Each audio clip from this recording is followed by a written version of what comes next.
અહીંયા મુક્તિ શું? મોહ મરી જવો એ તો મુક્તિ છે. સાંસારિક વસ્તુઓમાં રહેલું આપણું મોહ સમાપ્ત થઈ જાય અને મનમાં સમજાઈ જાય આ તો બધું પ્રભુ માટે છે, આ તો પ્રભુનું છે, પ્રભુએ આપેલું છે. બસ એ જ મુક્તિ. कुछ इस तरह मैंने अपने को आजाद किया, कुछ इस तरह मैंने अपने को आजाद किया, कुछ लोगों से माफी मांगी, कुछ लोगों को माफ किया. બસ મુક્તિનો આ જ ઉપાય છે. પોતાના બંધનો આપણે જ છોડવાના છે. આપણે જ આપણી જાતને આ બંધનોમાંથી મુક્ત, જ્યાં જરૂર લાગે ત્યાં માફી માંગી લો અને જેને આપવા જેવી લાગે એને આપી દો. બાકી આ ભાર લઈને ફરતા રહેશો ને તો તમારા જ ભારમાં તમે દબાઈ જશો, આ જ બંધનોમાં દબાઈ જશો. કારણ કે મનનો સ્વભાવ એવો છે, મિત્રોને ઓછા યાદ રાખે અને દુશ્મનોને વધારે યાદ રાખે. શું તમારા દિલમાં દુશ્મનોને લઈને ફરવું છે? આ તો તમે વધારે ઇમ્પોર્ટન્સ આપો છો એમ. ભૂલી જવું એ બહુ મોટી દેન છે અને એ બહુ કઠિન છે. જો યાદ રાખવું સહેલું, 4-5 વાર બોલો તો યાદ રહી જાય, પણ કોઈ કે આ વસ્તુ ભૂલીને બતાવો, તમારા હાથમાં છે ના. આ તો ભગવાનની સૌથી મોટી દવા છે, ભૂલી જાઓ. કારણ કે જીવનના ઘણા એવા ઘાવો હોય છે કે ભગવાન સમય રૂપી લેપ ચોપડીને ઘાવને ભરતા હોય છે. બાકી આપણા હાથમાં હોતું નથી આ બધું ભૂલવું. ભૂલવાની કોશિશ જ એનું સ્મરણ છે. આ તો પ્રભુએ એવું નિર્માણ કર્યું છે કે માણસ ધીમે ધીમે ભૂલતો જાય અને ફરી જીવનમાં પરોવાઈ જાય. મુક્તિ એટલે કહ્યું કે આ ચિત્ત ભગવાનના ચરણોમાં ચોંટી જવું, એ જ વૈષ્ણવનો મોક્ષ છે. પ્રભુમાં જ પરોવાઈ જાય. આમ 4 શ્લોકમાં સુંદર રીતે, ચતુશ્લોકી સમય અભાવને કારણે આપણે પ્રત્યેક શ્લોક નથી લેતા, પણ સાર રૂપે પુષ્ટિ માર્ગે હરિર્દાસ્યમ ધર્મ, દાસતા એ ધર્મ છે. અર્થો હરિદેવહી, અર્થ ધન શું છે? પરમાત્મા જ આપણું સાચું ધન છે. કારણ એના થકી જ તો વ્રજનું સુખ આપણને મળવાનું છે. અર્થો હરિદેવહી, કામો હરિદૃક્ષૈવ, પ્રભુને જોવાની ઈચ્છા એ જ કામ. અને મોક્ષ કૃષ્ણસ્ય ચેત ધ્રુવમ, પ્રભુના ચરણોમાં મન લાગી જવું એ જ મુક્તિ. તો આ ચતુશ્લોકી ગ્રંથ વિરામ આપીએ. આગળનો ગ્રંથ ભક્તિવર્ધિની અદ્ભુત ગ્રંથ છે. આપણે ઝારીજી ભરતા યમનાષ્ટક બોલી, અમુક જગ્યાએ આચાર્યોનો એવો ઉલ્લેખ છે કે ઝારીજી ભરતા ભક્તિવર્ધની પણ બોલાય. કારણ કે જેમ જેમ ઝારી ભરાય ને, ક્યાંક તમારા હૃદયની ઝારીમાં પણ ભક્તિની વર્ધની થવા લાગે. આ ભક્તિ રૂપી જલ રૂપી તમારી આ હૃદય રૂપી ઝારીથી ભરી દો તો પ્રભુ પ્રસન્ન થઈ જશે. અદ્ભુત મહાપ્રભુજીનો આ દિવ્ય ગ્રંથ. શ્રી મહાપ્રભુજીએ પુરુષોત્તમ જોશીને આ ગ્રંથ ભણાવ્યો કે ભક્તિની વૃદ્ધિ કેમ થાય. ઉપાય બતાવ્યા છે મહાપ્રભુજી. સુંદર રીતે આમાં ચર્ચાઓ કરવામાં આવી. એમ તો 14 ટીકા આ ભક્તિવર્ધની ઉપર ગ્રંથ પ્રાપ્ત છે. મહાપ્રભુજી સરોવરના કિનારે બિરાજ્યા હતા અને આવીને પૂછ્યું કે કર્મ માર્ગ મોટો કે જ્ઞાન માર્ગ મોટો, કયો મોટો માર્ગ? લોકોને આ બધું જાણવાનું બહુ હોય, કયો ધર્મ મોટો, કયા ભગવાન મોટા, કયો માર્ગ મોટો. મહાપ્રભુજી બહુ સુંદર ઉત્તર આપ્યો, જેની જેમાં શ્રદ્ધા હોય ને એના માટે એ મોટું. પણ તમે અમને પૂછો છો અને અમે ભક્તિ માર્ગના આચાર્ય છીએ એટલે અમે કહીએ છીએ કે ભક્તિ માર્ગ મોટો.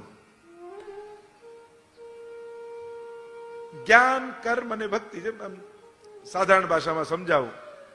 એક વ્યક્તિ જતો હતો, આંબાનો બગીચો બહુ સુંદર ને એટલી સરસ કેરીઓ ઉગે, એટલે એને થયું કે કેટલી સરસ કેરી ઉગી છે આંબામાં.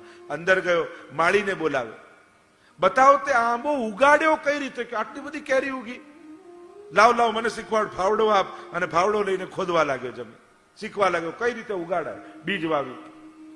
બીજો વ્યક્તિ નીકળ્યો, એટલે આંબામાં આટલી સરસ કેરી, અને એને જોયું કે આ કઈ રીતે ઉગાડી. માળીને બોલાવીને કહ્યું કે બતાવ કેટલું તે ખાતર નાખ્યું, કેટલું પાણી નાખતો, કેટલું સૂર્ય, બધું ચોપડામાં લખવા લાગ્યું. એટલામાં ત્રીજો નીકળ્યો, એને જો આટલી સરસ કેરી, અંદર ગયો, ઝાડ પર ચડ્યો, કેરી તોડીને ખાવા લાગ્યો. અને એટલામાં બગીચાનો માલિક આવ્યો અને ત્રણેયને બહાર કાઢે, નીકળો. ફાયદામાં કોણ રહ્યું? ખાડો ખોદતો તો એ, લખતો તો એ, કે ખાઈને નીકળી ગયો એ? તો જે ખાડો ખોદતો તો એ કર્મ માર્ગી કહેવાય, જે લખતો તો એ જ્ઞાન માર્ગી કહેવાય, અને જે સેવાના ફળ ખાઈ અને નીકળી ગયો એ ભક્તિ માર્ગી કહેવાય. કેવા છે ભગવાન ને ક્યાં છે ને કઈ રીતે મળે ને કેટલી માળા કરીને કેટલા, અરે સામે ફલરૂપ હરી છે, એને સેવ, એની જોડે આનંદ કર અને જીવનની ક્ષણોને ધન્ય બનાવી લે. તો મહાપ્રભુ કે ભક્તિ માર્ગ મોટો. અને અહીંયા શરણે આવ્યા, પૂરી કથા છે પુરુષોત્તમ જોશીની, અને ભક્તિનું સ્વરૂપ મને સમજાવો. અને અહીંયા ભક્તિવર્ધની ગ્રંથ શ્રી મહાપ્રભુજીએ કરીને બતાવ્યો. મહાપ્રભુજી સમજાવે, યથા ભક્તિ પ્રવૃદ્ધા સ્યાત તથોપાયો નિરૂપ્યતે. જે પ્રકારથી ભક્તિની વૃદ્ધિ થાય એ પ્રકાર હું વર્ણન કરી રહ્યો છું. બીજ ભાવે દ્રઢે તું સ્યાત. જો બીજ ભાવ દરેક પુષ્ટિ જીવની ભીતર છે. મહાપ્રભુજી આજ્ઞા કરે છે આ ગ્રંથમાં, દૈવી જીવોની ભીતર ભક્તિનું બીજ ભગવાને જ રોપેલું હોય છે. અનુકૂળ વાતાવરણ, અનુકૂળ પ્રકાશ, અનુકૂળ જળ મળતા એ ઉગી જાય. જેમ ઘણી વાર આપણે જોઈએ ને, તમે ઇન્ડિયા જતા હો ને ઘણી વાર તમારું મકાન ખાલી પડ્યું હોય ને, અને 2-3 વર્ષથી ગયા ના હો, તો તમારા મકાનની દિવાલો ઉપર પીપળા ઉગી ગયા હોય. તમને એમ થાય કે આ કોણ રોપવા ગયું, અને આંગણામાં રોપીએ છે તો ઉગતા નથી, અને અહીંયા ક્યાંથી દિવાલમાંથી ઉગી ગયો. પણ મકાન બનતું હતું ત્યારે એના મિશ્રણની સાથે એના બીજો એની અંદર ચણાઈ ગયા હતા, અને વરસાદ પડ્યો, પ્રકાશ મળ્યો તો ફૂટી નીકળ્યા. એમ જ વૈષ્ણવો, તમારા બધાની ભીતર ભક્તિનું બીજ ભગવાને રોપ્યું જ છે. આ કથાનો પ્રકાશ મળશે યા સત્સંગનું જળ મળશે ને, આપમેળે આપના હૃદયમાંથી ભક્તિના અંકુરો નીકળવાના. ઘણા લોકો આઈને કહે ને, 5 વર્ષ પહેલા તો હું જરાય માનતો નહોતો, 4 વર્ષ પહેલા તો મને જરાય ભાવ નહોતો, બસ આપની સાથે જોડાયા ને વૈષ્ણવ સંઘમાં સત્સંગમાં આવ્યા, હવેલીમાં, અને એવા હવે તો દોડી દોડીને સેવા કરી. એવા કેટલા દુનિયાભરમાં લોકો જોવા મળે. અને ક્યાંય જરાય ના માનતા હોય ને, એનું તો મારી જોડે બહુ સારું બને. ખરેખર એમ લોકોને એમ ઘરના લોકોએ તો આશા જ મૂકી દીધી હોય ને કે આનું કાંઈ થવાનું નથી, એ વધારે ક્લોઝ થઈ જાય. ઘણી વાર બહુ શોખીન વ્યક્તિને જોઈએ ને, ભલે સંસારમાં હોય, પણ મને તો આશા જાગે કે આ જે દિવસે ભક્તિ કરતો થઈ જશે ને, ઠાકોરજીને બહુ મજા કરાવવાનો છે. અને પેલો નીરસ વ્યક્તિ હોય, કાંઈ શોખ ના હોય ને કાંઈ નહીં, એને થાય કે આ તો પોતે દુઃખી થશે ને ઠાકોરજીને દુઃખી કરશે. ગુસાઈજીના પ્રસંગમાં આવે છે, ગુસાઈજીની વાર્તામાં આવે છે, 2 ભાઈઓ હતા ને એકને સેવાની ના પાડી, એકને હા પાડી, કારણ કે એ બહુ શોખીન હતો કે આ તો પોતે આનંદ કરશે, ઠાકોરજીને આનંદ કરાવશે, અને પેલાને તો કાંઈ નથી તો ઠાકોરજીને દુઃખી કરશે. એટલે પેલાને ત્યાં પધરાયા ઠાકોર. નામાંથી હા થતા કઈ બહુ વાર નથી લાગતી. જો ના પછીનો બીજો શબ્દ શું હોય? તમને કોઈ વસ્તુ માટે કોઈ આપતા હોય, એમ કે લો ને, કે ના ના, લો ને, ના ના, લો ને, ના, ચોથી વાર હા ઠીક છે લાવ, એમ ના પછી હા જ હોય. તો નામાંથી હા થતા કેટલી વાર લાગવાની? એ બહુ વાર નથી લાગતી. જીવન તો ક્ષણોમાં પરિવર્તિત થઈ જતું. ક્યારે કોઈ વાત કોને ક્યાં સ્પર્શી જાય, જીવન પરિવર્તિત થઈ જાય. અને સારું સમજાય ને પછી સ્વીકારવામાં મોડું નહીં કરવું. એમ લાગે કે આ સારી વસ્તુ છે, ઉત્તમ વસ્તુ છે, સારો વ્યક્તિ છે, સારું કર્મ છે, પછી સ્વીકારી લઉં. એમ ના ના મને બધું સમજાઈ જાય ને પેલા બધું આમ કરવું ના, પછી આપણે કહીએ લક્ષ્મી આવે તો મોડું ધોવાની, એમ ભક્તિ પણ આવતી હોય ને ત્યારે મોડું ધોવા નહીં જોઈએ. પછી તો સ્વીકારી જ લેવાનું, એને તો અપનાવી જ લેવાની હોય. તો યથા ભક્તિ પ્રવૃદ્ધાસા તથોપાયો ને, એનો ઉપાય બતાવજો. ત્યાગાત, શ્રવણ અને કીર્તનાત. 3 ઉપાય. સૌથી પહેલા કહ્યું ત્યાગ. અને ભક્તિ માર્ગનો ત્યાગ વસ્તુઓને છોડવાનું નથી, વસ્તુઓમાં રહેલી આસક્તિને છોડવાનું છે. કે આ ઠાકોરજીનો પ્રસાદ છે, પ્રભુ માટે છે, પ્રભુને ધરવાનું છે. એમ આપણી વસ્તુઓમાં એક ભાવ એવો રાખો કે આ પ્રભુ માટે છે. અને ઘણી વસ્તુઓ જેને આપણે વાપરતા હોઈએ એના માટે એવો ભાવ રાખો આ ઠાકોરજીનું આપેલો પ્રસાદ છે, પ્રભુની પ્રસાદી વસ્તુ વાપરી રહ્યો છે, પ્રભુએ કૃપા કરીને આપ્યું છે. 2 ત્યાગાત, બીજું કહું શ્રવણા. ત્યાગાત શ્રવણ કીર્તના, બીજું શ્રવણ. બને તો શ્રવણ કરો. નવધા ભક્તિમાં પણ પહેલી ભક્તિ શ્રવણ ભક્તિ છે. કોઈ ઉત્તમ વ્યક્તિ મહાપુરુષને સાંભળશો ને તો હૃદયમાં ભક્તિનો ઉદય થવા લાગશે. ઘણી વાર વાંચવાથી નથી થતું, સાંભળવાથી. વાંચવાને સાંભળવામાં ફરક શું? વાંચવામાં પુસ્તકને ઇમોશન નથી હોતા, પુસ્તકમાં એ વિવેક નથી હોતો કે આ વસ્તુ આના માટે છે ને આ આના માટે નથી, એવું જુદું કરીને ના આપી શકે. એમાં તો લખ્યું હોય તો બધું જ હોય. વ્યક્તિએ જ વિવેક કરવાનો કે આ મારા માટે નથી ને આ મારા માટે છે. પણ કોઈ પુસ્તક વાંચતા એ પુસ્તક જુદું કાઢીને તમને નથી આપતું. પણ કોઈ મહાપુરુષનું શરણ, એક તો એના શબ્દમાં એનો ભાવ હોય, શબ્દ તો માધ્યમ બને, પણ પોતાના ભાવને શબ્દોના વાટકામાં મૂકી તમારા સુધી પહોંચાડી દે. મેન તો આદાન પ્રદાન ભાવનું છે, શબ્દો તો માધ્યમ બનતા. અને બીજું, આ વ્યક્તિની કક્ષા શું છે, અને આના માટે ગીતાજીનો કયો શ્લોક કામનો છે. આમ જુદું પાડીને ગુરુ આપી શકે, ગ્રંથ કે પુસ્તક ના આપી શકે.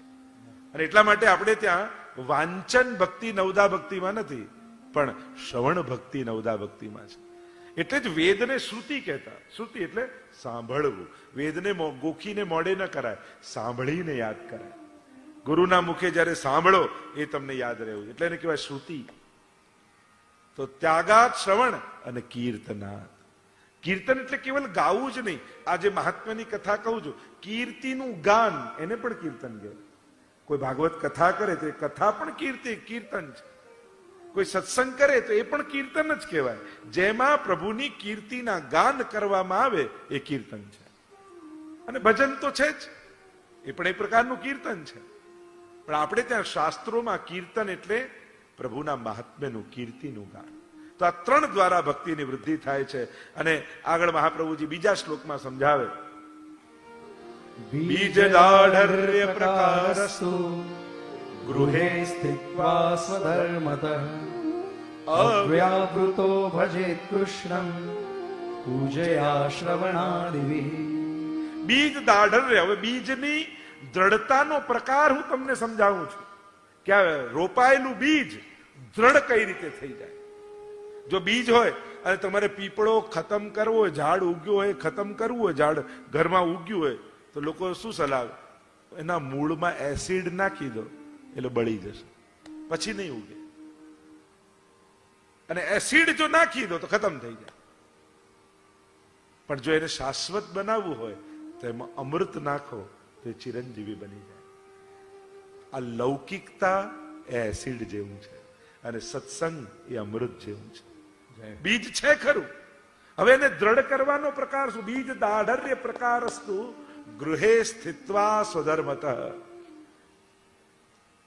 ઘરમાં રહી ભગવત સેવા કરે. હવે ગૃહે તો ઘણા અર્થ એમ કરે ઘરમાં કરું, તો બહાર કરીએ તો ન કરાય. ગૃહે ગૃહસ્થાશ્રમે. ટીકામાં આચાર્યોએ ઘરનો અર્થ શું કર્યો? ઘર એટલે શું? ઈંટ ચૂના પથ્થરની દિવાલ, એને ઘર કહેવાય? શું મહાપ્રભુજી એમ કહે છે કે ઘરમાં રહીને જ સેવા કરાય? અને પાછા હોશિયાર લોકો શું કરે? ઘરનું ઓપોઝિટ પાછા મંદિર બતાવે કે ના ના મંદિરમાં નહીં, ઘરમાં. અરે ઘરનું ઓપોઝિટ, જેમ દિવસનું ઓપોઝિટ શું થાય? રાત. ઉદારતાનું ઓપોઝિટ શું થાય? કંજુસાઈ. સફેદનું ઓપોઝિટ શું થાય? કાળું. હે ને? તમે વિરોધી શબ્દ, ઓપોઝિટ શબ્દ સમજો છો. તો ઘરનું ઓપોઝિટ શું થાય? વન. કે જંગલમાં જઈ સંન્યાસ લઈને નહીં, ગ્રહસ્થાશ્રમે. આપણે ઓપોઝિટ, ઘરનું ઓપોઝિટ મંદિર, હવેલી. ઘરનું ઓપોઝિટ હવેલી થાય, મંદિર થાય. સમજનું પણ લોકો ક્યાંથી ક્યાં સરખામણી કરે કે ના ના મહાપ્રભુજી ઘરમાં રહીને સેવા કરવી, હવેલી કે મંદિરમાં નહીં. અરે ના, ગૃહે ગૃહસ્થાશ્રમે. ઘર એટલે ગૃહસ્થાશ્રમમાં રહીને. કારણ કે સંન્યાસ લઈને સેવા કરવી સંભવ નથી. વનમાં ક્યાં ભોગ ધરો, વનમાં શું પહેરાવો? તમારા જ રહેવાના ઠેકાણા ના હોય તો ઠાકોરજીનું શું કરો? ત્યાં સેવા થઈ ન શકે.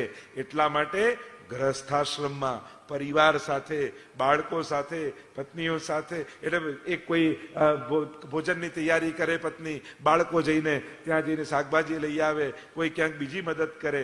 આમ ઘરના બધા ભેગા મળી અને પછી ઠાકોરજીને લાલ લડાવે તો ઉત્તમ રીતે સેવા થાય. એટલે ખોટી માન્યતા આપણને છે. મારા લાલા, ઘણી વાર લોકો હું તો કોઈને દર્શન નહીં કરાવું, ભલે મારા ખાસ વૈષ્ણવ, હું તો આમ જ. અરે આપણે ત્યાં નંદ ગ્રહની સેવા છે, કારાગ્રહની સેવા નથી. તમારું ઘર છે, જેલ થોડી છે કે કોઈને મળવા જ નહીં દો ઠાકોરજી સાથે.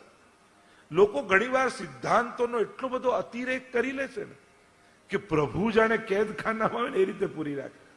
અરે આપણા ઘરની ગૃહ છે, ગૃહસ્થાશ્રમે ગૃહે ઘરમાં કઈ રીતે રહો? મહેમાન આવે તો બાળકોને મળે કે નહીં? એને આનંદ થાય કે નહીં? એટલે કોઈ પણ વસ્તુનો અતિરેક કરી સિદ્ધાંતને વિપરીત રીતે કોઈને સમજાવવાની કોશિશ નહીં કરવી, નહીં તો અતિરેક થઈ જાય. એટલે લોકો ઘણીવાર ઘરનો ઓપોઝિટ મંદિર કે થાય ઓપોઝિટ મંદિર વન થાય.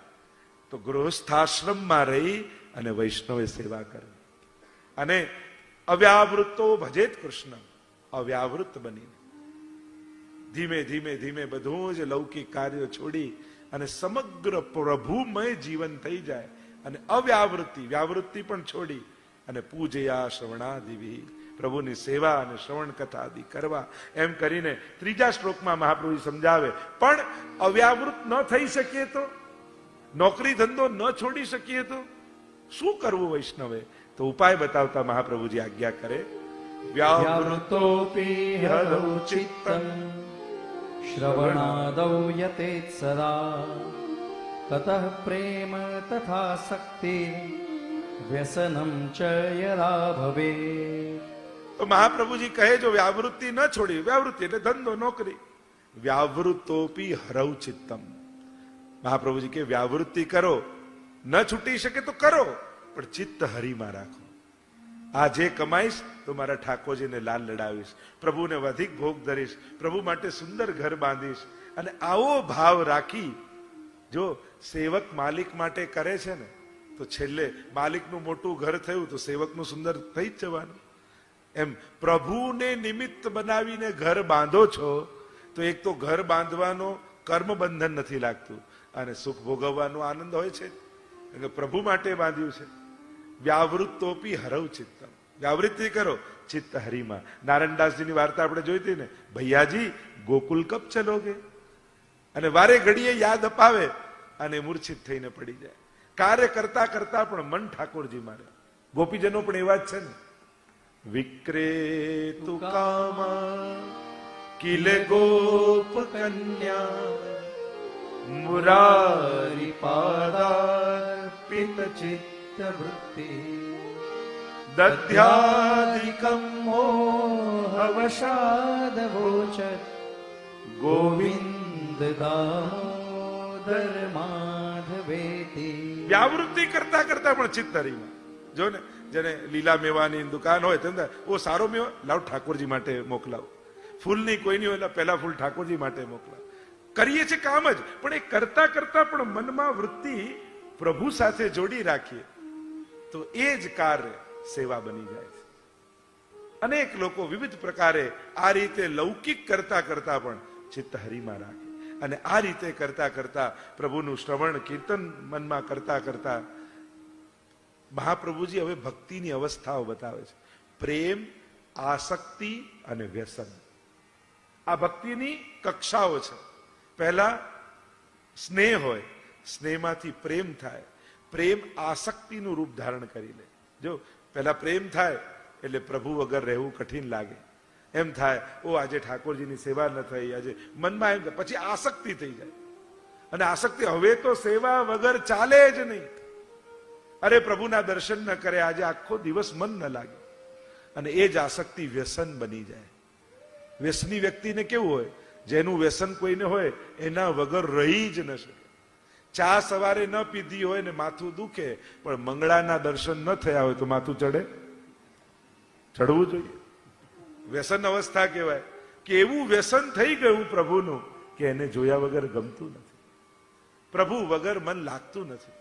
ભલે ગમે તેટલું તમે જ્યાં જવાના હતા લગ્નમાં, બારગામ જવાનું હતું ને ત્યાં સેવા સચવા એવી નહોતી અને ઘરે પધરાવીને યા કોઈને ત્યાં પધરાવીને ગયા અને ત્યાં રોજ ઠાકોરજી યાદ આવે. અરે જો ને પ્રભુનું શું થતું હશે, બરાબર સેવા કરતા હશે કે નહીં. જો અહીંયા તો મારે તો બધું બરાબર છે પણ મારા લાલનની સેવા તો આ મન ઠાકોરજી મારે. માનવું કે હવે આસક્તિ અને વ્યસન તરફ જઈ રહ્યું છે, પ્રેમની વૃદ્ધિ થઈ રહી છે. જે ક્ષણ એવી ક્ષણ જીવનમાં આવી જાય કે જ્યાં ઠાકોરજી વગર જીવન અધૂરું લાગવા માંડે ત્યારે માનજો કે હવે ભક્તિની વૃદ્ધિ થઈ રહી છે, કે પ્રભુ છે તો આનંદ છે, પ્રભુ છે તો સુખ છે. તમારું પ્રત્યેક સુખ પ્રભુ થકી થવા લાગે ત્યારે માનજો કે હવે વ્યસન અવસ્થા આવી રહી. અને આપણે ત્યાં તો વાર્તા સાહિત્યમાં કેટલા પ્રસંગો છે, અનેક પ્રસંગોના વર્ણન આપણા 84-252 ની વાર્તામાં આવે છે. અહીંયા સુંદર રીતે મહાપ્રભુજી આ ભક્તિની અવસ્થાઓને બતાવી રહ્યા છે. કહ્યું વ્યસન અવસ્થામાં તો ગૃહસ્થાનામ બાધકત્વમ અનાત્મતચમ ભાસતે. અને પછી તો ઘર પણ બંધન જેવું લાગવા માંડે, સંસાર પણ બંધન જેવું લાગવા માંડે. જ્યારે પ્રેમ થઈ જાય ને પ્રભુમાં, જ્યાં સુધી પ્રેમ નહોતો ત્યાં સુધી સંસાર સુરક્ષા લાગતો હતો. ના હવે બધું ગોઠવાઈ ગયું છે, બેંક બેલેન્સ છે, ઘરના લોકો બરાબર છે, એમ લાગે સેફટી, આપણે સુરક્ષિત છીએ. પણ પ્રભુમાં પ્રેમ થઈ જાય ને પછી સંસારની અનુકૂળતા પણ બંધન જેવી લાગે. અરે આ બધું અનુકૂળ છે, ક્યાંક મારું મન આમાં ન લાગી જાય, એને એની બીક લાગે. જેમ ઘણી વાર હું સમજાવતો હોઉં ને કે પેલી કન્યા કોલેજમાં પહેલો દિવસ જાય છે અને પહેલો દિવસ કોલેજનો છે એટલે પપ્પાને કે પપ્પા તમે મૂકવા આવો ને, બેનપણીઓને ફોન કરે આપણે બધા ભેગા જઈશું, પહેલો દિવસ છે. મનમાં એક ભય જેવું છે અને એમ થયું કે બધા આવે તો હું સુરક્ષિત જેવું મને લાગે. પણ એ જ કન્યા 1 વર્ષ કોલેજમાં ગઈ અને એને કોઈની જોડે પ્રેમ થઈ ગયો. અને પ્રેમ થઈ ગયો એટલે એને એમ થાય આજે પપ્પા ના આવે તો સારું, આજે બહેનપણીઓ ના આવે તો સારું. જે સુરક્ષા આપતા હતા પ્રેમ થયા પછી એ જ બંધન જેવા લાગવા માંડ્યા. આમ આ ગ્રહસ્થાશ્રમ સુરક્ષા લાગતું હતું, પણ પ્રભુમાં પ્રેમ થયો તે પણ બંધન જેવું લાગવા માંડ્યું. આમ મહાપ્રભુજી સુંદર રીતે સમજાવે છે. તો કઈ રીતે જીવનને કૃતાર્થતા તરફ લઈ જવું. 9મા શ્લોકમાં કહ્યું સેવાયામ વા કથાયામ વા યસ્યા શક્તિર દૃઢા ભવેત યાવત જીવમ તસ્ય નાશો ન કાપીતિ મતિર્મમ. અને એટલા માટે વૈષ્ણવે સદાય સેવા અથવા કથા, અને સેવા અને કથા એકબીજાના એમ તો ઓપ્શન નથી પણ પૂરક છે. કથામાં રુચિ થાય તો પ્રભુની સેવામાં રુચિ થઈ જાય, પ્રભુની સેવામાં રુચિ થાય તો એમની કથામાં રુચિ થાય. અને આમ આ બંને દ્વારા જીવ પ્રભુ તરફ એનો આગળ ભાવ ક્યારે નાશ પામતો નથી, એમ મહાપ્રભુજીએ કહ્યું. આમ મહાપ્રભુજી આજ્ઞા કરી કે આ ગૂઢ ગ્રંથ મેં તમને સમજાવ્યો. કારણ ઇત્તેવમ ભગવત શાસ્ત્ર ગૂઢ તત્વમ નિરૂપિતમ ય એતત સમધીત તસ્યાપી સ્યા દૃઢારતી. પ્રિય ભક્તજનો, જે શ્રીના આ વચનામૃત તમને ગમ્યા હોય તો આ વિડીયોને લાઈક કરજો, શેર કરજો અને કમેન્ટ બોક્સમાં જય શ્રી કૃષ્ણ જરૂર લખજો. અને અમારી ચેનલ શ્રી વલ્લભ સત્સંગને સબસ્ક્રાઈબ કરવાનું ભૂલશો નહીં. સર્વે વહાલા વૈષ્ણવોને ભાવથી જય શ્રી કૃષ્ણ.